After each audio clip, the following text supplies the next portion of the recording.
Esto ya te lo hemos comentado en otras oportunidades. Todo es geopolítica. Al final, todo es geopolítica.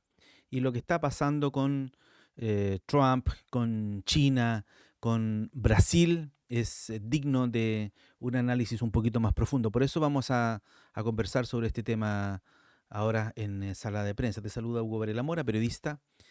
¿Y en qué contexto ocurre lo que le acabo de señalar? Bueno, que China está em, muy interesado y avanzando firme en su incursión en América del Sur.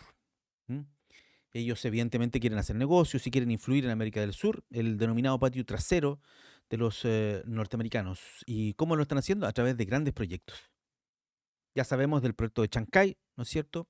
Y a raíz del puerto de Chancay en Perú surgió esta idea de la construcción de un tren bioceánico, un tren que podría ser financiado por China, va a ser financiado por China, en parte, claro, evidentemente, y que recorrería desde el Océano Atlántico en Brasil, cruzaría por la Amazonía eventualmente, y luego llegaría hasta el puerto de Chancay para que de ahí salgan los productos que el tren vaya en su recorrido recogiendo, ¿no es cierto?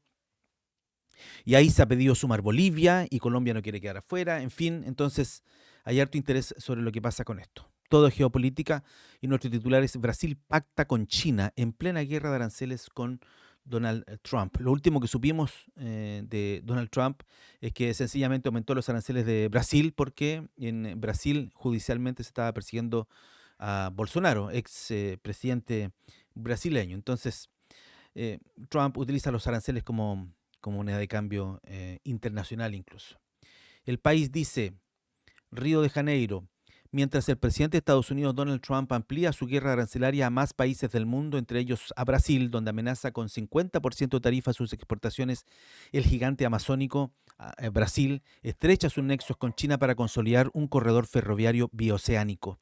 Recientemente, autoridades de ambos países suscribieron un acuerdo que, en última instancia, permitirá construir un tren que conecte el litoral atlántico brasileño en el estado de Bahía con el megapuerto de Chancay sobre el Océano Pacífico en Perú.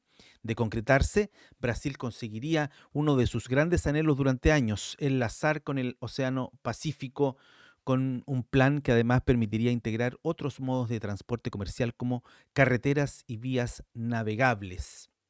De esta forma, el proyecto ferroviario bioceánico apunta a facilitar la salida de productos sudamericanos al mercado asiático, uno de los grandes objetivos de la región latinoamericana en su conjunto. Se descarrila Perú, un subtítulo que nos ofrece este artículo. ¿Se descarrila Perú? ¿Qué querrán decir? Veamos. La semana pasada el gobierno peruano se desmarcó de esta mega obra que inexorablemente pasará por su territorio y de esa forma confirmó que hasta ahora no ha participado en las conversaciones entre Brasil y China. Eso es cierto, no ha participado en las conversaciones entre Brasil y China, pero eso no significa que no vaya finalmente a quedar con o no vaya a poder meterse en este tema. Tendrá que hacerlo, en algún minuto tendrá que definitivamente hacerlo porque va a pasar por su territorio eventualmente. Pero bueno, llegado su momento, probablemente ahí habrá que conversar ese tema. Por el momento, Perú ha dicho, no, mira, ¿sabe qué? A mí no me han preguntado nada. Tengo otra nota de gestión con informaciones ya de las últimas horas. Dice Tren Oceánico, Brasil habla del acuerdo con China y dice que hay otras prioridades en agenda. La gestión, que es este medio, conversó con Joao Villaverde, viceministro del Ministerio y Planeamiento Presupuesto de Brasil, quien negoció el memorándum con China que involucra el tren bioceánico. El funcionario detalla cuándo y por qué buscarían a Perú. Veamos qué dice. Uy, no nos deja. La reciente firma de un acuerdo entre China y Brasil para iniciar estudios técnicos en torno al llamado corredor bioceánico generó más de un comentario en Perú. Desde el gobierno peruano aseguraron no tener conocimiento sobre este acuerdo, a pesar de que el trazado planteó para la obra atravesaría territorio nacional hasta el puerto de Chancay. Lo trae Infobae en todo caso, dice, no se ponen de acuerdo, engancha Infobae de esta manera, no se ponen de acuerdo. El presidente del Consejo de Ministros, Eduardo Arana, ha cambiado de postura respecto a la construcción del tren bioceánico.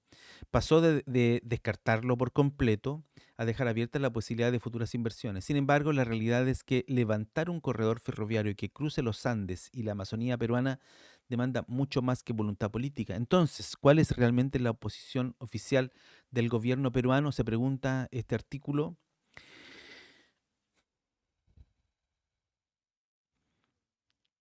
Yo creo que finalmente China geopolíticamente va a imponer sus términos. Si China le interesa muchísimo que el comercio se expanda y ellos tener una tajada, evidentemente, de este nuevo polo, de este nuevo hub portuario que representa el puerto de Chancay. Por lo tanto, Brasil ya firmó un protocolo de acuerdo con China. Y a ese protocolo no se invitó Perú, porque todavía no es esa etapa. La etapa llegará cuando finalmente se empiece la construcción y bueno, tendremos que ver por dónde, por qué lugar de Perú va a entrar finalmente este tren bioceánico. Veamos. En una extensa entrevista con Canal N, el ministro de Relaciones Exteriores, Elmer Schialer, explicó la postura del Ejecutivo sobre el megaproyecto ferroviario y otras iniciativas regionales.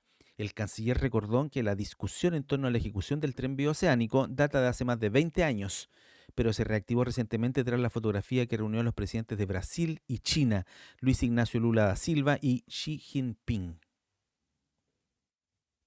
Schialer incluso ironizó sobre la ausencia del Perú en dicha imagen oficial.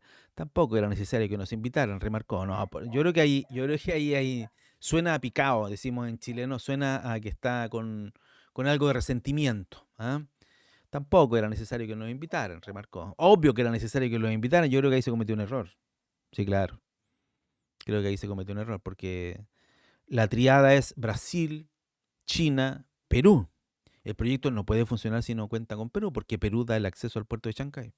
Ahora yo insisto, todas estas cosas, geopolítica, al final el tiempo va sanando las heridas y al final el proyecto se va a concretar, si es que hay plata de por medio por parte de China, y China tiene mucha plata. Al ser interrogado sobre la viabilidad del megaproyecto ferroviario, Schialer señaló que Brasil sería el mayor beneficiado. El negocio es principalmente para Brasil, porque le interesa llegar al Pacífico para llevar su carga a China. El canciller explicó que Brasil exporta alrededor de 45 mil millones de dólares hacia el mercado asiático y que el tren permitiría optimizar tiempos y costos logísticos para al evitar trayectos más largos como el Canal de Panamá o el Estrecho de Magallanes, claro. En el caso de Brasil, tiene que salir al Canal de Panamá para cruzar hacia el Océano Pacífico o bajar por el Estrecho de Magallanes y partir a Asia. Evidentemente, la línea directa por el medio hacia Chancay es muchísimo, pero muchísimo mejor. En el caso peruano, sin embargo, el beneficio económico del proyecto aún genera dudas. Hoy por hoy, el comercio es mínimo. Digamos que se puede mejorar, reconoció, y si bien destacó la oportunidad de fortalecer la relación bilateral con un país gigantesco y amigo como Brasil, subrayó que cualquier decisión debe basarse en un análisis realista de la convivencia para el Perú. Asimismo, indicó que China sí mostró su interés en invertir en el Perú, no solo en el tren bioceánico, sino también en otras iniciativas ferroviarias. Uy, ¿cuáles otras? Cuéntenos, cuéntenos. Uno de los principales desafíos para la construcción del tren bioceánico es la compleja geografía del territorio peruano y brasileño, ni hablar, ¿no es cierto? Claro, por supuesto, por el tema de la Amazonía. La sección del ferrocarril que atravesaría el país tendría que cruzar la cordillera de los Andes, lo que encarecería significativamente tanto la construcción como la operación del proyecto.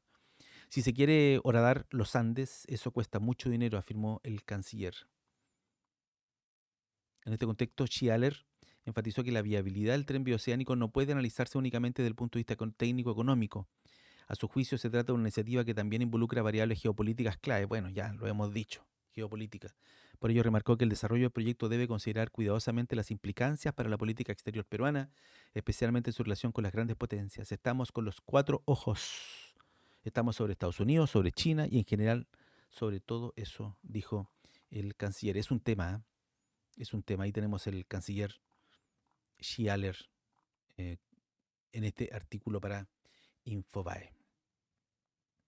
Yo creo que todas estas cosas son como lo obvio que pasa en proyectos de esta envergadura. ¿Mm? El tren bioceánico es un sueño antiquísimo, mínimo 20, 25 años. y concretarlo no es una cuestión fácil, no solo por el costo, sino por las implicancias geopolíticas. Pero yo creo que hay eh, buena onda, hay intención de China de participar, si no, no habría firmado este protocolo de acuerdo con Brasil. Falta la última patita ahí, Perú, pero seguramente se va a sumar. Yo creo que no tiene más opciones que sumarse también, pues si no, no tendría sentido el corredor bioceánico, porque desemboca en Chancay. Eso es. Muy bien, muchas gracias. Te invitamos a colaborar con nosotros haciéndote miembro del canal de YouTube o digitando www.saladeprensa.cl/colabora. A través del sistema Revenue también puedes donar recursos a nuestro medio. Nos vemos, chiquillos, chiquillas. Que estén muy bien. Chao, chao.